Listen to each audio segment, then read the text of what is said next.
మీరు మీ అభిమాన shows and serials TV కన్నా ముందు ఈటీవీ విన్ యాప్లో చూడండి. Download and subscribe to ETV win app. 99 రూపాయలు మాత్రమే.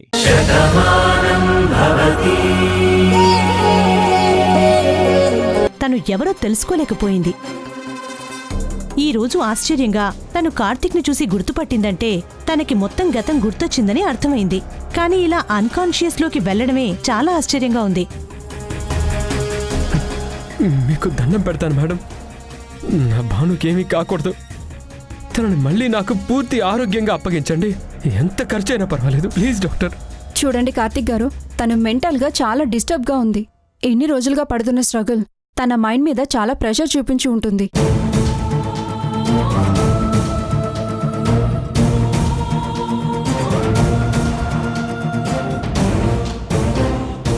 ఒక్కసారిగా మీరు తన కళ్ళ ముందు కనిపించేసరికి ఆ గతం మొత్తం తన కళ్ళ ముందు కనిపించింది. ఆ నిజాన్ని తట్టుకోవడం ఆ శరీరానికి చాలా కష్టంగా ఉంటుంది. రీసెంట్గా తనకి డెలివరీ కూడా అయింది కాబట్టి ఈ ప్రభావం తన బాడీ మీద కూడా ఉంటుంది. అందుకే తను అన్కాన్షియస్లోకి వెళ్ళింది. మెడికల్గా తనని మేం మొత్తం అబ్జర్వ్ చేస్తున్నాం.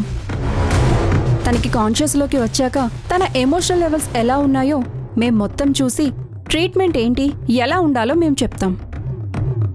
అంతవరకు వెయిట్ చేయండి ప్లీజ్. తన పరిస్థితి అర్థమైంది కాబట్టి ట్రీట్మెంట్ ఎలా స్టార్ట్ చేయాలో నాకొక ఐడియా వచ్చింది. దయచేసి మీరందరూ మాకు కోఆపరేట్ చేయండి.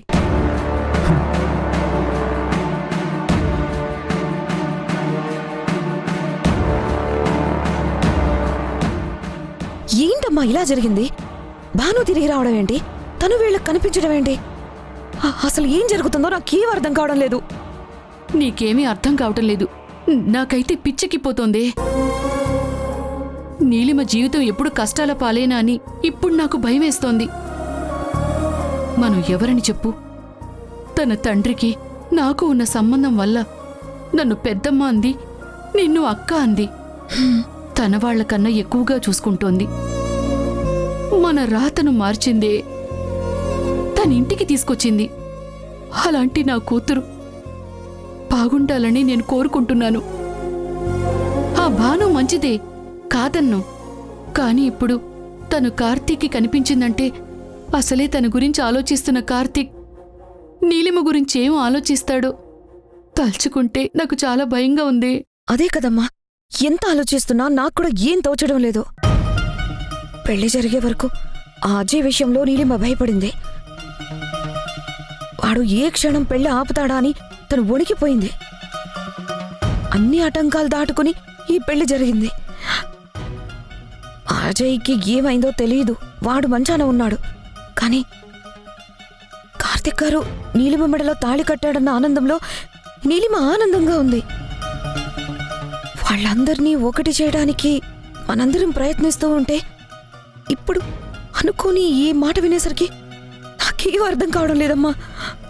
అసలు హాస్పిటల్లో ఉన్న నీలిమ ఎలా ఉంది, ఏం ఆలోచిస్తోంది? ఉండు, నీలిమకి కాల్ చేద్దాం.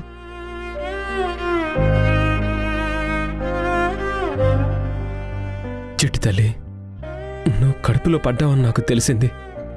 కానీ అప్పటికే మీ అమ్మ నాకు కనిపించలేదు. మీ అమ్మ కోసం నేను ఎంతగానో వెతికాను. ఆ తర్వాత తను నాకు దూరం అయిపోయిందని నేనెంతగానో బాధపడ్డాను.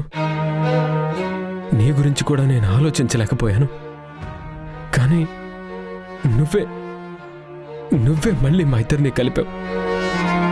నువ్వు నా రూపానికి ప్రతిరూపంగా తన కడుపులో పెరుగుతూ నాన్న దగ్గరికి వెళ్ళాలని నువ్వే మీ అమ్మ నా దగ్గరికి తీసుకొచ్చావు.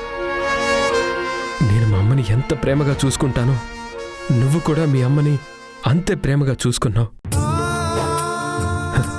అందుకే కదా నాన్న నీకోసం తప్పించిపోతున్నాడు.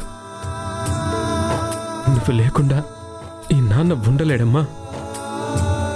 మన నాన్న దగ్గరికి వెళ్ళిపోదామని నా భాను నాకు కనిపించేలా నువ్వే చేశావు.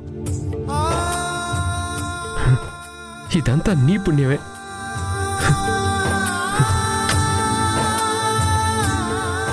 కానీ నేను నిన్ను చూడ్డానికి ఎన్నో రోజులు పట్టిందమ్మా. ఇంకెప్పుడు ఈ నాన్న వదిలి వెళ్ళిపోకు. మీ అమ్మని నేను కూడా వదిలి ఉండలేను.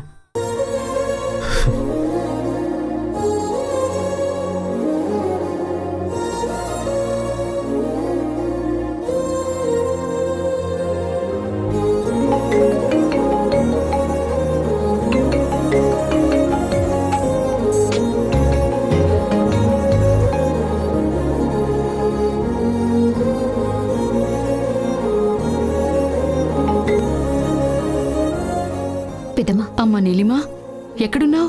హాస్పిటల్ దగ్గర ఉన్నాను పెద్దమ్మా. బాను కనిపించింది. తెలిసిందమ్మా. వాసుదేవరావు గారు ఫోన్ చేసి చెప్పారు. ఇంకా లేదు అనుకున్న భాను ఉంది అని తెలిసింది. తనని హాస్పిటల్కి తీసుకెళ్లారని చెప్పారు. ఇప్పుడు తనకి ఎలా ఉందమ్మా?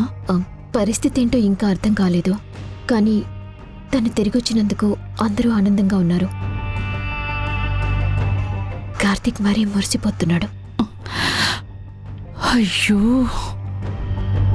తన రక్తాన్ని చూసుకొని తన కూతురితో తన మనసులో ఉన్న వేదనని మొత్తం పంచుకుంటున్నాడు.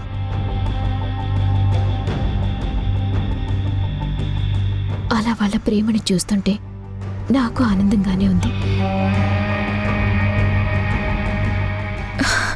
కానీ మాకు మాత్రం నీ గురించి తలుచుకుంటుంటే చాలా బాధగా ఉంది నీలిమ. భాను కనిపించినందుకు కార్తీక్ ఆనందిస్తాడు. కానీ భాను కనిపించడం అంటే నీ జీవితం ప్రశ్నార్థకమవుతుంది కదా.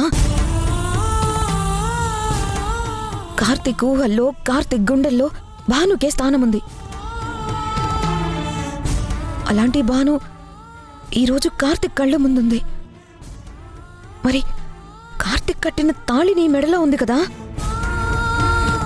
నీ పరిస్థితి ఎలా ఉంటుందా అని తలుచుకుంటుంటేనే నాకు అమ్మకి ఏం అర్థం కావడం లేదు. చాలా భయంగా ఉంది నీలిమా. జరిగేది ఏది మన చేతుల్లో లేనప్పుడు దేని గురించి ఆలోచించలేం. కనుక అమ్మవారి దగ్గరికి వెళ్తే అద్భుతం జరుగుతుందని అందరూ చెప్పారు. నిజంగానే అద్భుతం జరిగింది.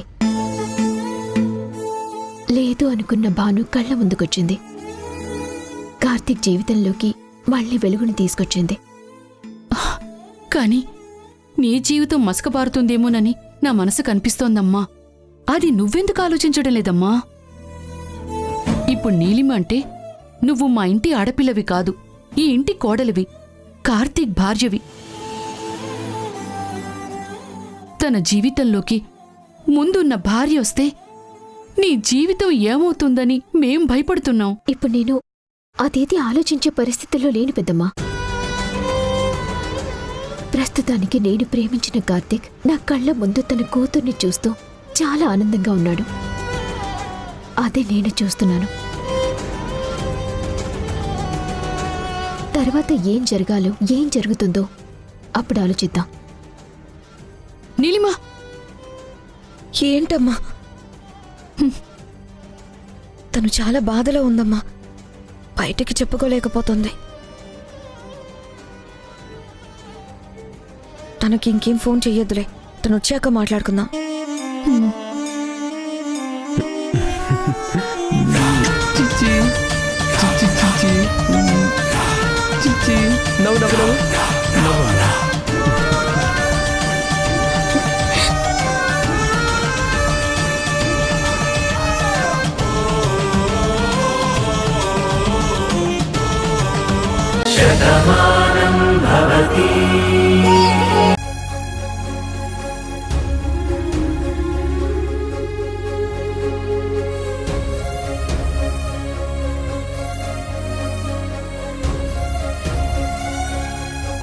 కిట్టయ్య, నీ బాధ పగవాళ్లకు కూడా రాకూడదు.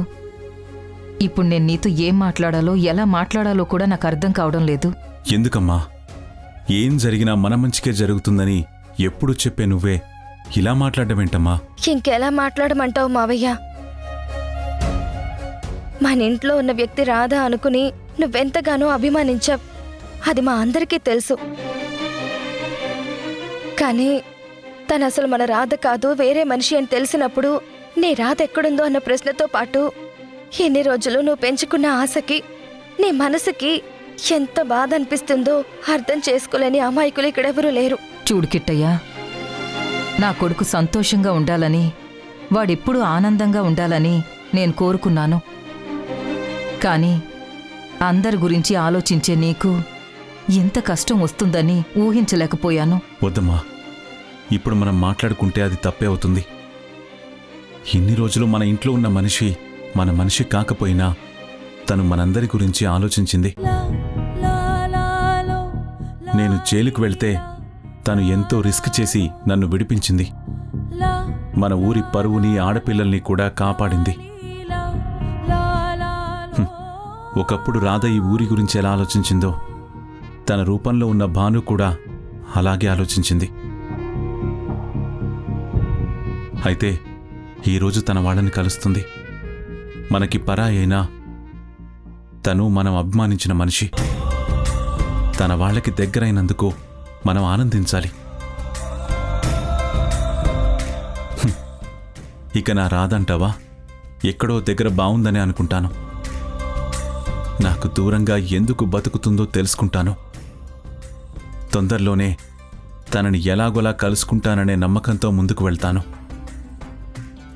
ఇక్కడ మనెవరికీ పనిలేదు. భానుకి స్పృహొచ్చాక తనని పలకరించి నేను సత్య ఇంటికొచ్చేస్తాం. నువ్వొక్కదానివే ఇక్కడుండి ఏం చేస్తావు? నువ్వింటికెళ్ళమ్మా. బావ కూడా ఊళ్ళో లేడు కాబట్టి అక్కకి సాయంగా నువ్వుండు. అది కాదు కిట్టయ్యా, ఇక్కడ నిన్నొక్కడినే వదిలేసి నేను ఎలా వెళ్ళను? పర్వాలేదులే, మన ఊరే కదా. జయప్రద ఒక్కతే ఉన్నా ఊర్లో అందరూ ఉన్నారు కదా, ఇబ్బందేం ఉండదు. నా రాధ నాకు కనిపించే వరకు, మళ్ళీ తను నా జీవితంలోకి వచ్చే వరకు నా మటుకు నేను ఒంటరిని అని బాధపడినా మీరందరూ నాతో ఉన్నారు, నాకు ధైర్యం చెప్పడానికి. అది చాలు నాకు. కానీ ఇప్పుడు నువ్విక్కడ ఉండడం వల్ల ప్రయోజనమే ఉంది. నేను కూడా ఉండాల్సిన అవసరం లేదు. కానీ ఇన్ని రోజులు మనతో ఉన్న మనిషి కాబట్టి తనకి మెలకు వచ్చాక ఒక మాట చెప్పి మేము వచ్చేస్తాం. నువ్వు బయలుదేరమ్మా.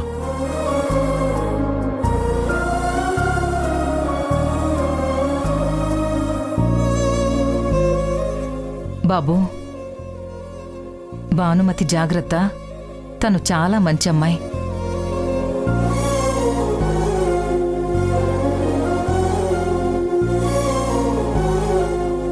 నీ జీవిత భాగస్వామి గురించి నీకే చెప్తున్నానని మరోలా అనుకోకు. ఇన్ని రోజులు తను మా ఇంట్లో ఉంది కాబట్టి తనేంటో మేం తెలుసుకున్నాం. అందుకే ఇప్పుడు తనను వదిలేసి వెళ్లాలన్నా మాకు చాలా బాధగానే ఉంది. కాని తన వాళ్లను తను కలుసుకుంది అన్న నమ్మకంతో వెళుతున్నాను. మీరిద్దరూ సంతోషంగా ఉండండి. ఒకసారి మీ ఇద్దరూ కలిసి మా ఇంటికి రండి. తప్పకుండా వస్తామండి. నా ప్రాణాన్ని నాకు చూపించిన గొప్ప వ్యక్తులు మీరు. మీకు ఎప్పటికీ రుణపడి ఉంటాను. మన మధ్య ఎలాంటి పరిచయం లేకపోయినా సత్య ద్వారా ఒక పరిచయం ఏర్పడింది. అది ఎలాంటి పరిస్థితికి దారి తీస్తుందని ఆ రోజు ఊహించలేకపోయాను. ఈరోజు మన ఊహకి అందందే జరిగింది. మా భాను మాకు శాశ్వతంగా దూరమైపోయిందని మేమందరం ఎంతగానో బాధపడ్డామండి. అలాంటి మా ఇంటి వెలుగుని, తనని మీ ఇంట్లో ఉంచి తన గురించి ఎంతగానో ఆలోచించి తనకి పురుడు పోసి మీరెంతో సహాయం చేశారు. ఏమిచ్చి మీ రుణం తీర్చుకోగలం? మన మధ్య ఇంతకు ముందు పరిచయం లేకపోయినా ఈ బంధంతో ఒక బంధుత్వం ఏర్పడింది. తప్పకుండా మిమ్మల్ని ఎప్పటికీ తలుచుకుంటూనే ఉంటాం. చూడండి, మీరు కూడా మా ఇంటికి వచ్చి వెళ్తూ ఉండండి. అలాగేనండి, బయలుదేరతానండి.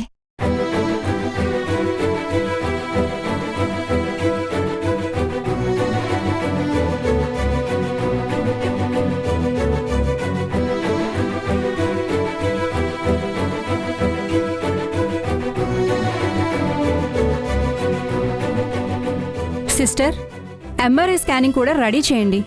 మిగిలిన టెస్టులు కూడా నేను రాసిస్తాను. అవన్నీ చేయించి ఈవినింగ్ కల్లా రిపోర్ట్స్ రావాలని చెప్పండి. Okay doctor. మేడం, ఈవిడ గతం మర్చిపోయి గుర్తొచ్చిందని అందరూ అంటున్నారు కదా, ఇప్పుడు తెలివి వస్తే తను ఎలా రియాక్ట్ అవుతుంది? ఖచ్చితంగా భాను నా మీద సీరియస్గానే రియాక్ట్ అవుతుంది. ఎందుకంటే భాను విషయంలో నేను ఒకటి కాదు ఎన్నో తప్పులు చేశాను. భానుకి నా గురించి మొత్తం తెలిసిపోయింది.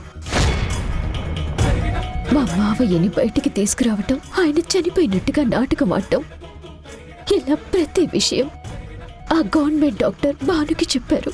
నా నిజ స్వరూపం మొత్తం భానుకి తెలుసు. తనకి గతం గుర్తొస్తే తన వాళ్ళని గుర్తుపట్టేస్తుందని అందరూ ఆనందపడుతున్నారు. కానీ తర్వాత నేనొక భయంకరమైన రాక్షసులా కనపడతానని నేను భయపడుతున్నాను. ఇప్పుడు నేను మారాను అన్నా భాను నమ్మదు. అప్పటి నీలిమలాగే నన్ను చూస్తుంది. నా గురించి ఇంట్లో అందరికీ చెప్తుంది. అందరూ నన్ను ఒక శత్రువుని చూసినట్టు చూస్తున్నారు. ఆ బతుకు నేను ఊహించలేను. ఆ కోపాన్ని నేను తట్టుకోలేను. వాళ్ళనే మాటని నేను వినలేను. అందుకే భాను అందరికీ దగ్గరయ్యేసరికి నేనందరికీ దూరం అయిపోవాలి. నీలిమా,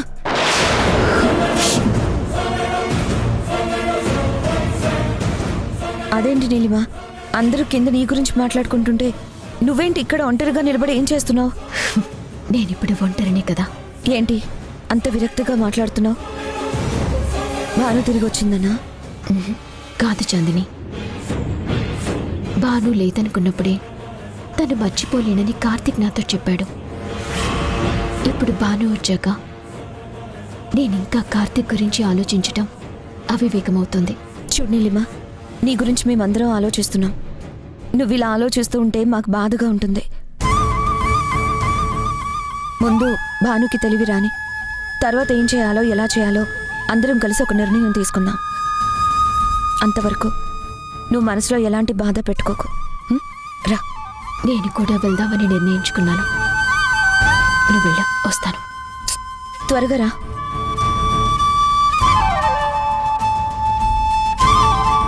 నేనెక్కడికి రాకూడదు, వెళ్ళిపోవాలి. కానీ ఇలా నేను ఆత్మహత్య చేసుకుంటే అందరూ నేను తప్పు చేశాను అనుకుంటారు. నేనే లేనప్పుడు నా గురించి ఎవరేమనుకుంటే ఏంటి?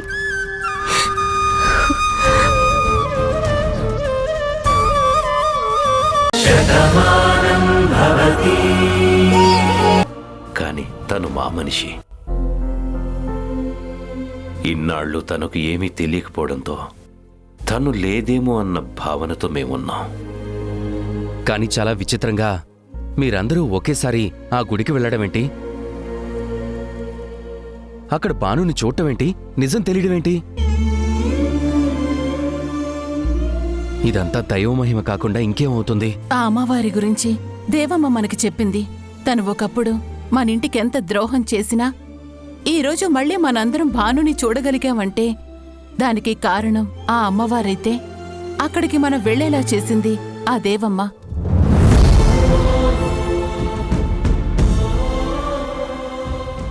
తను చేసినటువంటి మేలు మనం ఎప్పటికీ మర్చిపోకూడదు. నువ్వు చెప్పింది నిజమే చెల్లెమ్మా. వీళ్ళక్కడికి రావడమేంటి, మనం అదే సమయానికి అక్కడికి వెళ్ళడమేంటి, అంతా అలా జరగడమేంటి? ఇది కలేమో, కళ్ళు విప్పితే అంత మాయమైపోతుందేమోనని ఇప్పటికీ నాకు భయంగానే ఉంది.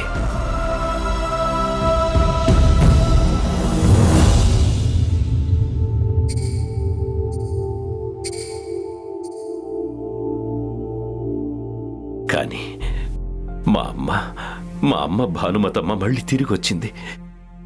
నా భాను మళ్ళీ కనిపించింది. దైవం ఎప్పుడూ మనకి మంచి చేస్తుందండి. మేం కొలిచే మా అమ్మవారు మా మనిషిని చూపించింది అనుకున్నాను.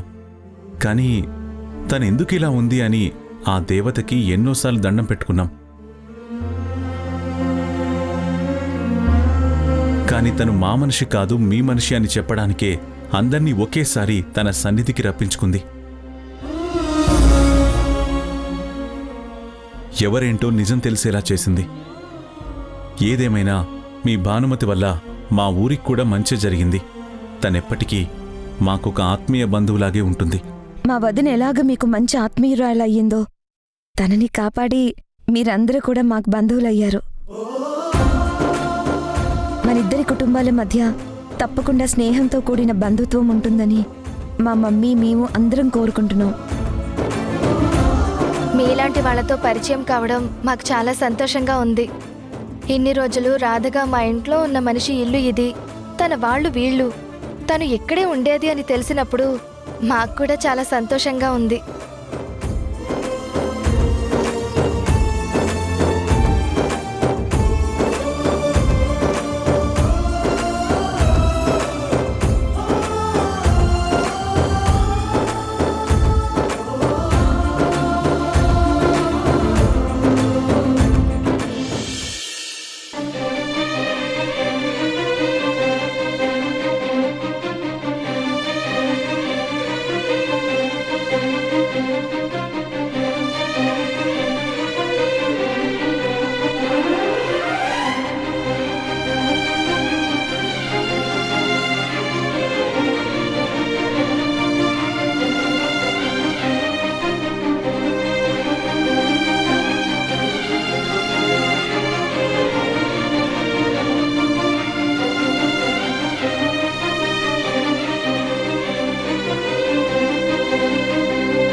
మళ్ళీ మా కోసం వచ్చేసావు.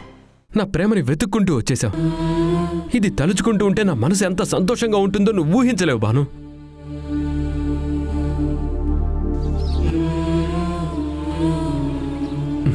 భాను, నువ్వెప్పుడు కళ్ళు తెరుస్తావా, నీతో మళ్ళీ ఎప్పుడు మాట్లాడతావా, నా మనసులో ఉన్న బాధనంతా ఎప్పుడు పంచుకుందామని ఎదురు చూస్తున్న ప్రతి క్షణం ఒక యుగంలా కనిపిస్తోంది. రేపెంత తొందరగా తెల్లారుతుందా అని ఈ గుండె ఆరాటపడుతోంది. బాబు, నీలా ప్రేమించే భర్త దొరకడం నా కూతురు చేసుకున్న అదృష్టమయ్యా. నీ ప్రేమే తనను తిరిగి తీసుకొచ్చింది. చల్లగా ఉండండి ఇద్దరూ కలిసి.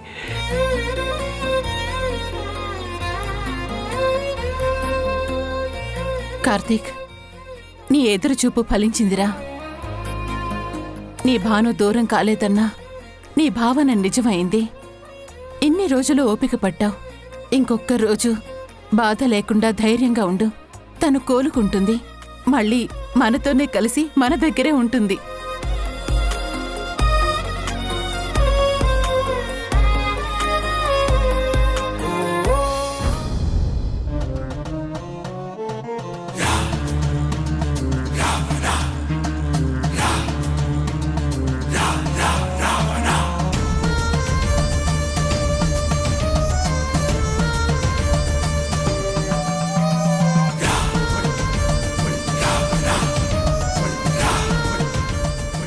నా మనవడికి అమ్మంటే అప్పుడు ఇప్పుడు ఎప్పుడు ప్రేమే, అది మర్చిపోకు.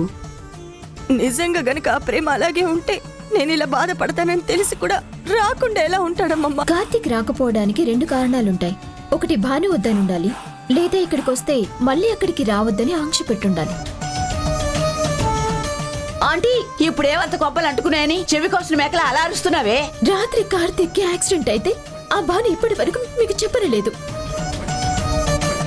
మీరు మీ కొడుకు గురించి ఆలోచించారా ఆంటీ? నేను కాదనను, కానీ మీరు ఏ నిర్ణయం తీసుకున్నా పేరు మాత్రం భానుకొస్తుంది, మీకు రాదు. అది నేను తట్టుకోలేనా ఆంటీ? ఈ టాబ్లెట్ ఎలాగైనా భాను కడుపులోకి వెళ్లేలా చేయాలి. ఎందుకు? దానివల్ల ఏమవుతుంది? కార్తీక్ కి భాను మీద అసహ్యం వేస్తుంది. రేపు సెమినార్కి నువ్వు ఈ చీర కట్టుకుని వెళ్ళాలి. ఇది పుట్టింటి పట్టు చీరగా భావించి అత్తయ్య బీరువాలో పెట్టుకున్నారు. ఇది నేనెలా కట్టుకుంటాను? ఏంటి భాను, నువ్వు ఈ చీర కట్టుకుంటేనే బాధపడతారా? ఏ, నీకు తెలీదా? తెలుసు, అందుకే కదా కట్టుకోమంటుంది. ఆవిడ బాధపడాలి, నీ మీద కోపం రావాలి. ఇది నా గతం, భవిష్యత్తులో ఎప్పటికీ రాకూడదని నేను ఎంతో ప్రయత్నించాను. ఆ గతాన్ని ఒప్పుకోమని అజయ్ నాతో చెప్తే నేను వాడి విషయంలో అనుకోకుండా కొట్టినా అది వాణ్ణి మంచాన పడేలా చేసింది. దీనంతటికీ ఒకే ఒక్క కారణం, నా గతాన్ని ఇప్పటికీ తలుచుకోకూడదని, భవిష్యత్తులో ఏ రోజు ఆ గతం అడ్డు రాకూడదని అనుకున్నాను. కానీ ఇప్పుడు అన్నీ తెలిసిన భాను తిరిగొచ్చింది. ఇప్పుడు నా పరిస్థితి ఏంటి అనేది ఒక ప్రశ్నలా మారింది. అసలే గమ్యం తెలియని ప్రయాణం జరుగుతోంది. ఈ సమయంలో దారి మూసుకుపోయినట్టయింది.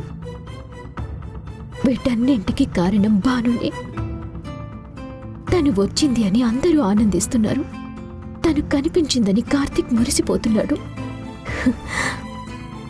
ఈ ఇంటికి తనని తీసుకురావాలని అందరూ ఎదురు చూస్తున్నారు. కానీ నా పరిస్థితి మాత్రం మరోలా ఉంది. ఇప్పుడు నేను ఒక నిర్ణయం తీసుకోవాలి. ఆ నిర్ణయం నా జీవితాన్ని మార్చాలి.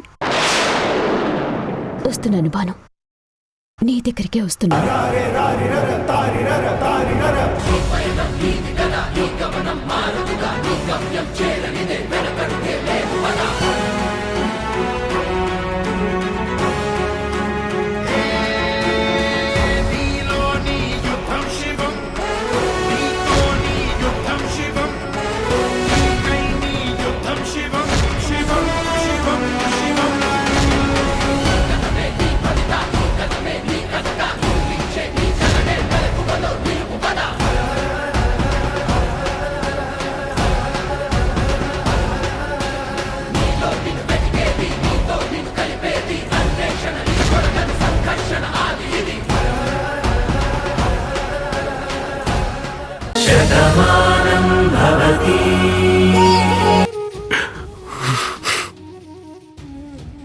భానుకి ఈ నిజం తెలిసిన మరుక్షణం తను ఎలా రియాక్ట్ అవుతుందో కూడా ఊహించలేం.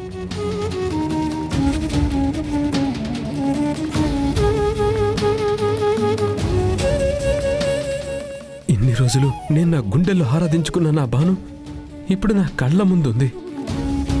కానీ తను కళ్ళు తెరిచే సమయానికి ఈ నిజం తెలిస్తే మాత్రం తను తట్టుకోలేదు.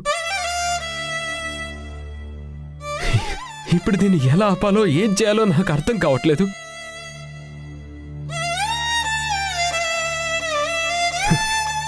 నా జీవితంలో నా భానుకి తప్ప ఎవ్వరికీ స్థానం లేదనుకున్నాను. కానీ ఏంటి కార్తీక్ ఆ మాటలు?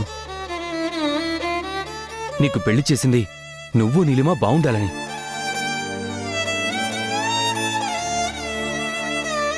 ఇలాంటి ఒక సిచ్యువేషన్ వస్తుందని ఎవరం ఊహించలేం కదా. అవునన్నయ్య, ఆ రోజు మనకి తెలిసిన విషయం ప్రకారం వదిన ఎప్పటికీ మనకు కనిపించదు అనుకున్నాం.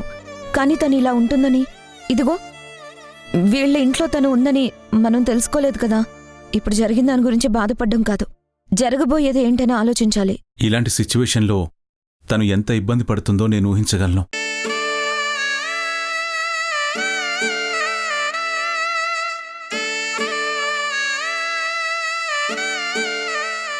ఎందుకంటే తనే మా రాధ అనుకుని ఎన్నిసార్లు గుర్తు చేయాలని ప్రయత్నించినప్పుడల్లా తను చాలా ఇబ్బంది పడేది. ఒక్కొక్కసారి ఏదైనా మాట వింటే తనొక రకమైన వైబ్రేషన్కి గురవుతూ ఉండేది. మరిప్పుడు తనకి నిజం తెలిస్తే డాక్టర్ గారు చెప్పే మాట నాకు కూడా చాలా భయంగానే ఉంది.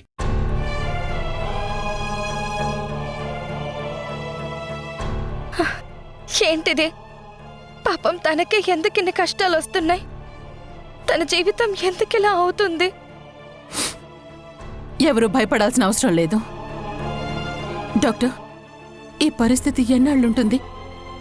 నా కోడలు ఎప్పటికీ కోలుకుంటుంది. కనీసం ఒక 6 నెలల పాటైనా తనని ఎప్పుడూ సంతోషంగానే ఉంచాలి. తనకి ఎలాంటి టెన్షన్ పెట్టే మాట వినిపించకుండా మీ ఇంటి వాతావరణం ఉండాలి.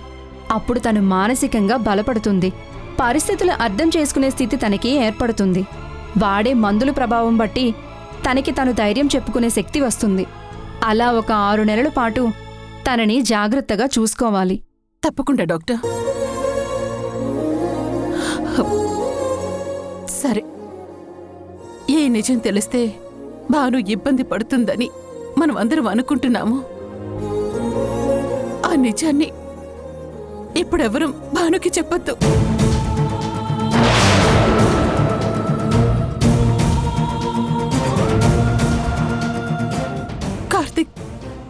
తనవాడే. కార్తీక్కి నీలిమకి పెళ్లి జరగలేదు. ఈ నిజాన్ని మనమందరం దాచాలి.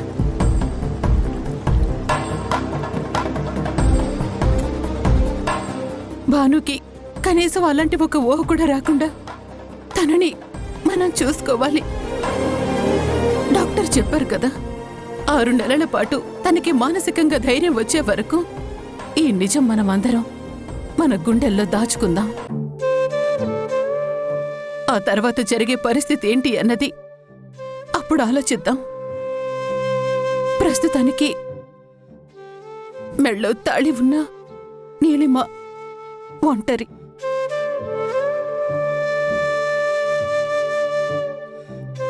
భాను విషయంలో కార్తీక్ తన భర్త తప్ప నీలిమతో ఎలాంటి సంబంధం లేదు. ఒక స్నేహితుడు మాత్రమే అన్నట్టుగా ఉండేది. ఇప్పుడు కూడా తను అలాగే ఉంటుంది. మనందరం కూడా అలాగే ఉండాలి. ఈ నిజం భానుకెవరూ చెప్పొద్దు. అలా అని మీరందరూ నాకు మాట ఇవ్వండి.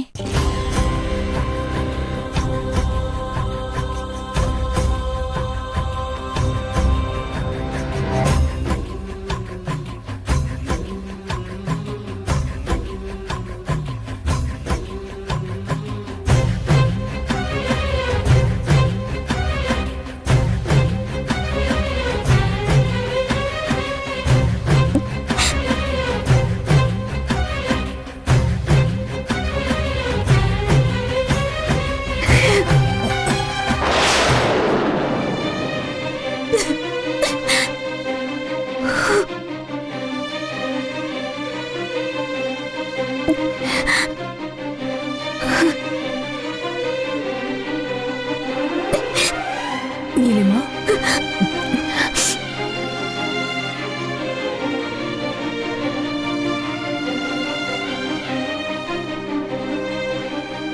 నీలిమ, నువ్వెంత బాధపడుతున్నావో మేమందరం ఆలోచించగలం. కానీ మన కన్నీళ్లు మనలోనే దాచుకోవాలి. మన బాధను మన మనసులోనే దాచుకోవాల్సిన పరిస్థితి వచ్చింది. భానుకి మాత్రం ఈ నిజం చెప్పలేం. అందుకే మేమందరం ఈ నిర్ణయం తీసుకున్నాం. ఇందులో నీ అభిప్రాయం ఏంటో నువ్వు చెప్పలేదు. చూడు నీలిమా, నువ్వంటే నాకెంతో అభిమానం ఉంది. అందుకే కదా నువ్విష్టపడ్డ కార్తీక్ని నీకిచ్చి పెళ్లి చేశాను. కానీ మనం ఒకటి తెలిస్తే ఆ దైవం ఇంకొకటి తెలిచింది. నన్ను కళ్ళల్లో పెట్టుకుని అమ్మలా చూసుకున్న కూతురు మట్టిలో కలిసిపోయిందని మనసులో ఎంతో మదనపడ్డాను. కానీ తన బిడ్డతో సహా ఇలా తిరిగి వస్తుందని నేను అస్సలు ఊహించలేకపోయాను. తను కళ్ళు తెరిచి ఈ నిజం తనకి తెలిస్తే ఎంత ప్రమాదమో డాక్టర్ చెప్పిన మాటల్లో నువ్వే విన్నావు కదమ్మా. అందుకే నీలిమా, ఇందులో ఎవరి స్వార్థం లేదు. కేవలం భానుని కాపాడుకోవాలన్న ఆశ మాత్రమే ఉంది. కనీసం 6 నెలల పాటు తనని మనం జాగ్రత్తగా చూసుకోవాలని డాక్టర్ చెప్పారు కదా. మానసికంగా ఎంతో నలిగిపోయిన నా చెల్లికి ఇప్పుడు అందరం ఓదార్పు అవ్వాలి. అంతేకాని ఎలాంటి ఆందోళనకరమైన విషయం తనకు వినిపించకూడదని మేమందరం ఒక నిర్ణయానికి వచ్చాం.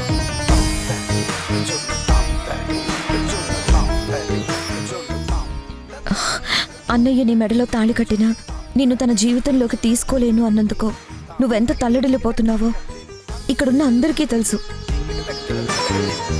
ఇప్పుడు పుండు మీద కారం చల్లినట్టు ఇలా నీకు పెళ్లి జరిగిన విషయమే తెలియకుండా ఉంచాలి అనడం నీకెంత బాధ అనిపిస్తుందో అర్థం చేసుకోగలం.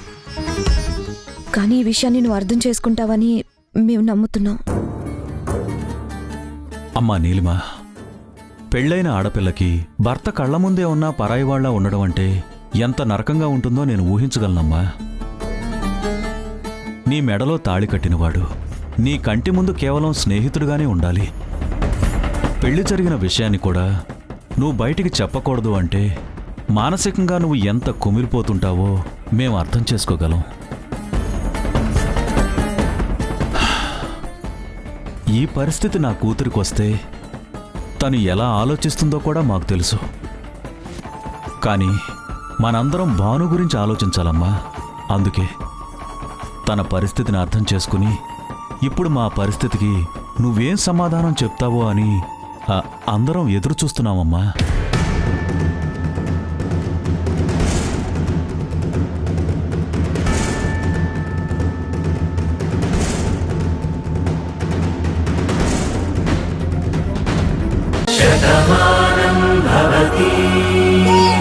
కానీ ఈరోజు నా ప్రాణం కన్నా ఎక్కువైన నా కూతురు మళ్ళీ నా కళ్ళ ముందుకొచ్చింది. ఈరోజు నాకు మళ్ళీ పునర్జన్మ పొందినట్టుంది. నేను ఇంకా బతికున్నాను అన్న నమ్మకం వచ్చింది. నిజమే నాన్న, ఎంతో అపురూపంగా మీరు నన్ను పెంచారు. నాకన్నా ఎక్కువగా నన్ను ప్రేమించిన నా భర్త, కుటుంబం ఇలా అందరినీ వదిలేసి నేనేంటో తెలియని పరిస్థితుల్లో నేను ఇంకో చోటున్నాను.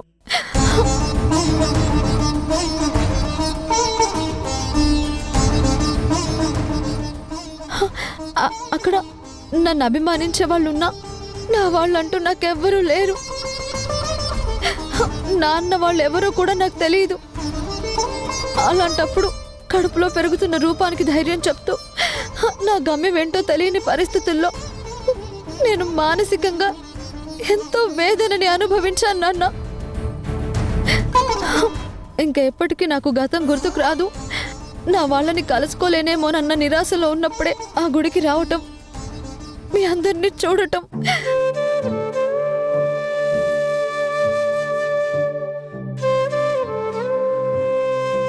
ఇప్పుడు నా కళ్ళ ముందుకు ఎవరొస్తున్నారో వాళ్ళు నాకు గుర్తుకొస్తున్నారు నాన్న. కానీ ఈ గుండెకి తట్టుకోవడం కష్టంగా ఉంది.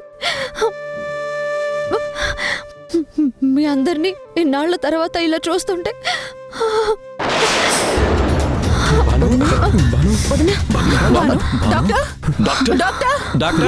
ఒకసారి చూడండి. జరగండి,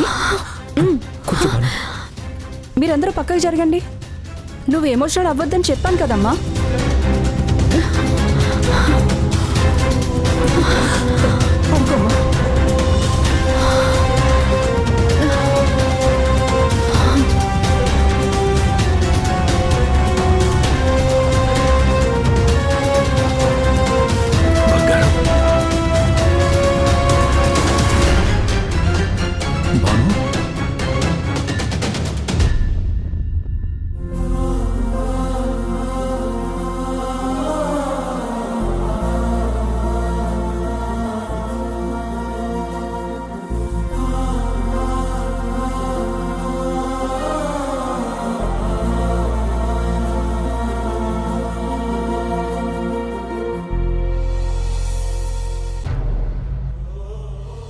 నాన్న అజయ్,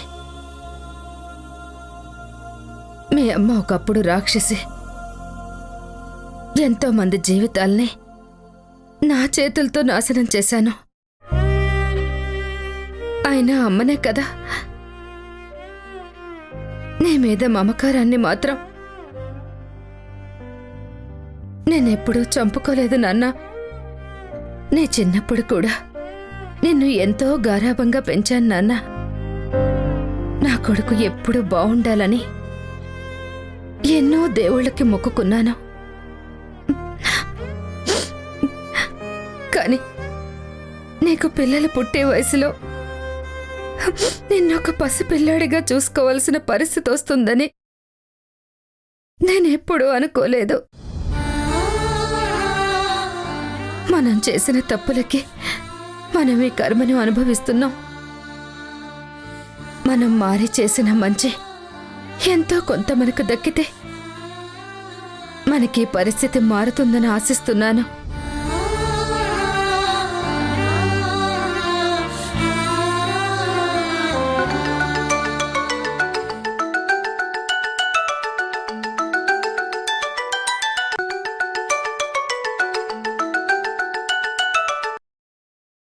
నమస్కారం అమ్మా. దేవమ్మా, నీకు ఎలా కృతజ్ఞతలు చెప్పాలో కూడా నాకు అర్థం కావడం లేదు. నువ్వు చేసినటువంటి మంచిని ఎలా పొగడాలో కూడా నాకు అర్థం కావడం లేదు. నేను మీ ఇంటికి ద్రోహం చేసిన మనిషినమ్మా. దానికి నేను మిమ్మల్ని క్షమాపణ అడిగాను. కానీ ఇందులో నేను మీకు చేసిన మంచే ఉందమ్మా. నువ్వు చేసింది నీకు తెలియకపోయినా దానివల్ల ఎంత గొప్ప విషయం జరిగిందో నాకు ఈరోజు తెలుసు. ఆ రోజు నీ కొడుకు కోసం నువ్వు దండం పెట్టుకోవడానికి మీ ఊరి అమ్మవారికి మొక్కు చెల్లించుకున్నావు కదా. అప్పుడే మా కోసం ఆలోచించి ఆ అమ్మవారి దగ్గర నుంచి కుంకుమ తీసుకొచ్చి మాకిచ్చావు. నువ్వు ఆ గుడి గురించి మాకు చెప్పకుండా ఉండుంటే నాకసలు తెలిసేదే కాదు. అక్కడికి వెళ్ళాలన్నటువంటి ఆలోచన కూడా వచ్చిండేది కాదు. నువ్వు చెప్పబట్టే మేమందరం ఆ గుడికి వెళ్ళాం. అక్కడ నిజంగానే అమ్మవారు మమ్మల్ని కరుణించింది దేవమ్మ. మా భానుమతి మాకు కనిపించింది.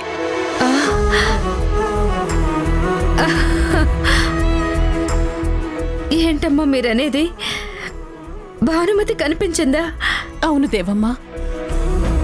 ఇంకా లేదు, ఎప్పటికీ తిరిగి రాదు అని అనుకున్నటువంటి నా కోడలు నా కంటికి కనిపించింది. మరి ఎన్ని రోజులు ఎక్కడుందమ్మా?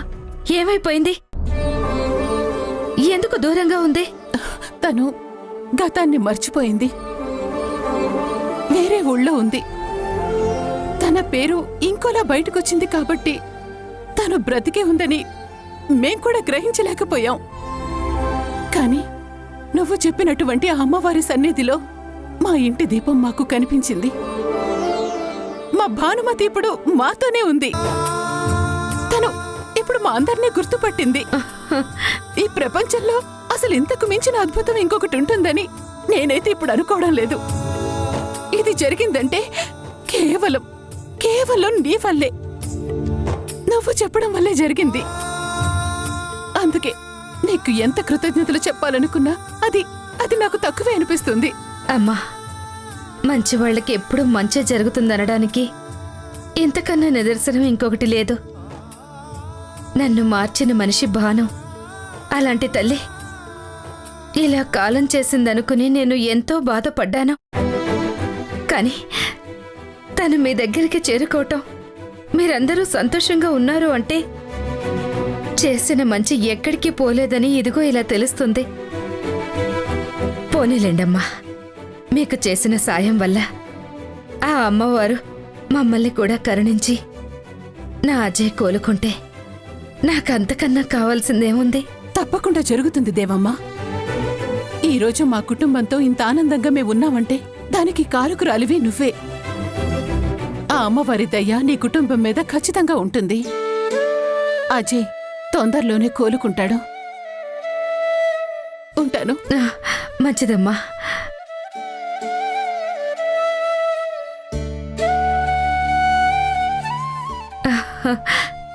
నాన్న, అజయ్, భానమ్మ బతికే ఉందంట.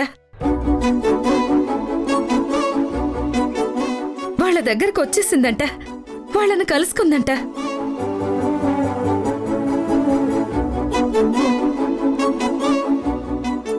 నువ్వు భాను గురించి ఆలోచించావు. తను లేదన్న విషయం తెలిసి నువ్వు ఎంతో బాధపడ్డావు. ఆ ఇల్లు బావుండాలమ్మా అని నాతో నువ్వు చెప్పావు. ఇప్పుడు నీ కోరిక ఫలించింది నాన్న. వాళ్ళంతా కలిసిపోయారు.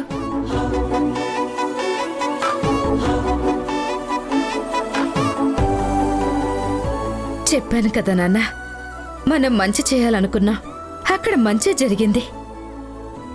ఆ మంచి నిన్ను కూడా కాపాడి మంచం మీద ఉన్న నిన్ను లేచేలా చేస్తుందని ఇప్పుడు నమ్ముతున్నాను. ఆ అమ్మవారి దయ వల్ల నువ్వు త్వరగా కోలుకోవాలి.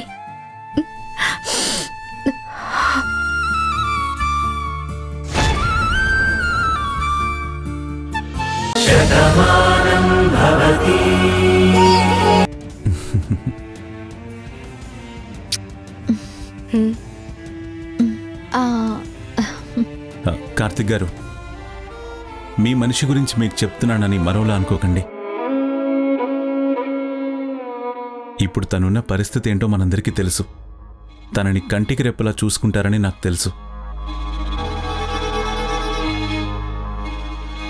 అయినా సరే, ఒక స్నేహితుడిగా తనని జాగ్రత్తగా చూసుకోండని మాత్రం మీకు చెప్తున్నాను. భలేవారండి.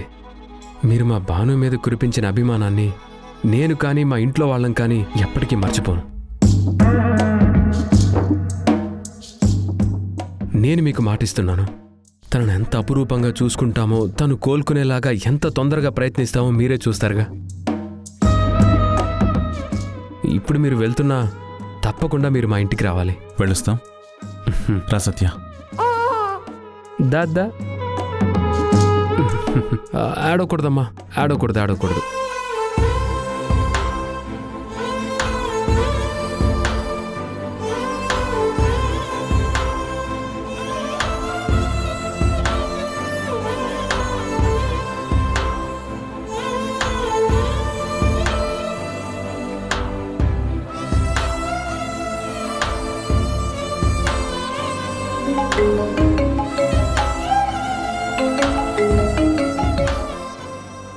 అమ్మా చెప్పు.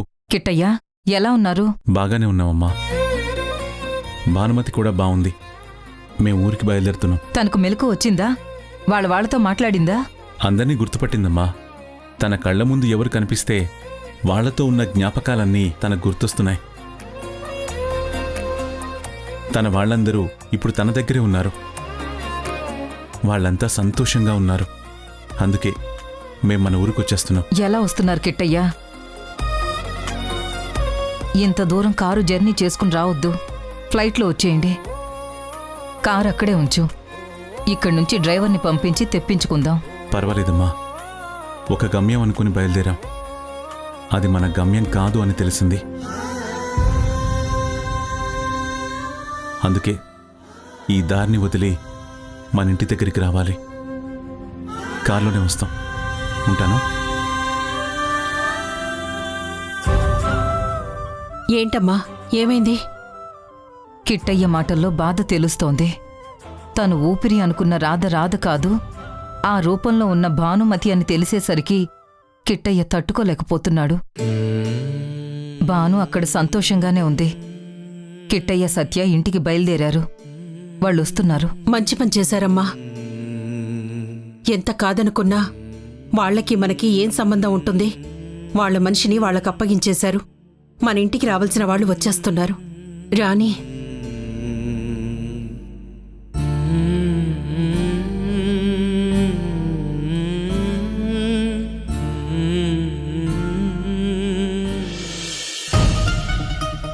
నిజంగా ఆశ్చర్యంగా ఉంది. ఇలాంటివి సినిమాల్లోనూ సీరియల్స్లోనూ చూస్తాం కానీ నిజ జీవితంలో జరుగుతుందంటే నమ్మశక్యంగా లేదు. అదే కదా సార్ అర్థం కావట్లేదు. వీళ్ళెక్కడో హైదరాబాద్లో ఉంటారు. ఆ అమ్మవారి పల్లె అనేది విశాఖపట్నం దరిదాపుల్లో ఉంది. అలాంటిది ఇక్కడ మనిషి అక్కడికి వెళ్ళడం ఏంటి?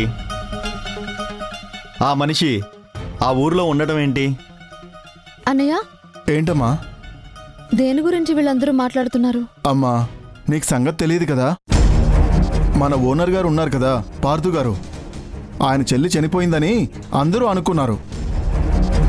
కానీ ఆ అమ్మాయి బతికే ఉందట. అమ్మవారి పల్లె అనే ఊర్లోనే ఇన్ని రోజులు ఉందట. తను అక్కడే ఓ బిడ్డకి పురుడు కూడా పోసుకుందట. ఇప్పుడు మళ్ళీ వాళ్ళ ఇంటికి చేరిందట.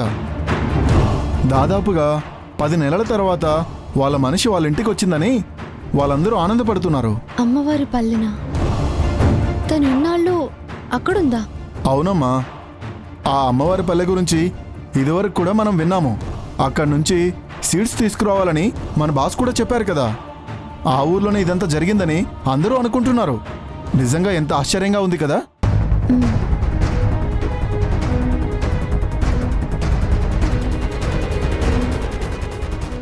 సార్, ఇది ఒకసారి చూడండి. అదేంటి, తన ఊరి పేరు అడిగి అలా వెళ్ళిపోతుంది? అదేదో వాళ్ళ ఊరిలాగా. సార్, ఆ అమ్మాయిది చాలా సున్నితమైన మనసు. ఎవరికైనా చిన్న ఇబ్బంది వచ్చిందంటే తను తట్టుకోలేదు. అక్కడ 8 నెలలుండి తిరిగి తన వాళ్ళ దగ్గరికి చేరుకుంది అని మాట చెప్పాను కదా. బహుశా బాస్ సిస్టర్ గురించి ఆలోచిస్తూ అలా బాధగా వెళ్ళిపోయి ఉంటుంది. ఓ, ఇట్స్ ఓకే.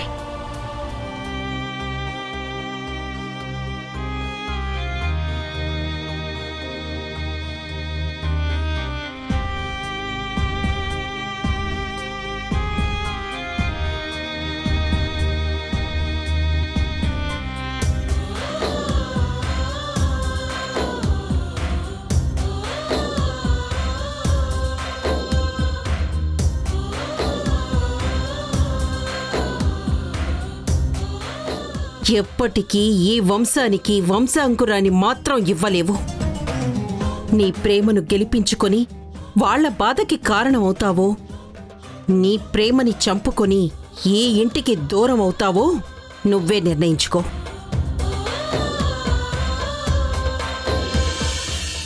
ఏంటి డాక్టర్ అందరినీ పిలిచారు? భానుని రేపు డిశ్చార్జ్ చేస్తున్నాను, మీరింటికి తీసుకెళ్లొచ్చు. అమ్మయ్యా, ఈ మాట మీరెప్పుడంటారా అని మేమందరం ఎదురు చూస్తున్నామండి. నా కోడలికి మనవరాలికి మా ఇంట్లో గ్రాండ్ వెల్కమ్ పలకాలి. అవును తల్లి.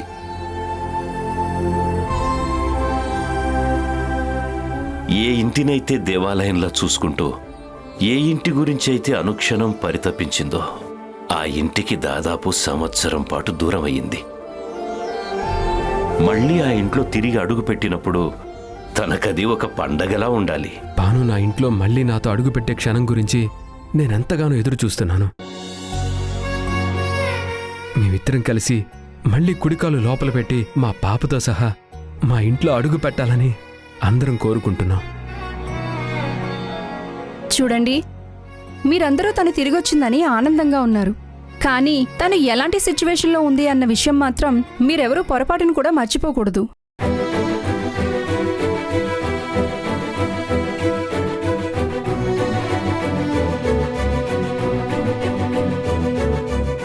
తను బయటికి బాగానే కనిపిస్తుంది, అందరితోనూ సరదాగానే ఉంటుంది, అన్ని రకాలు తింటుంది, హెల్దీగా ఉన్నట్టే మీ కళ్ళ ముందు ఉంటుంది. కానీ మానసికంగా తను చాలా వీక్గా ఉంది. అందుకే తనని మీరు ఎప్పటికప్పుడు అబ్జర్వ్ చేయాలి. మళ్ళీ మళ్ళీ చెప్తున్నాను, తనని బాధ పెట్టేలా కానీ, తను షాక్ అయ్యేలా కానీ, తను ఇబ్బంది పడేలాంటి ఏ విషయాలు తన దగ్గర మీరు ప్రస్తావన తీసుకురాకూడదు.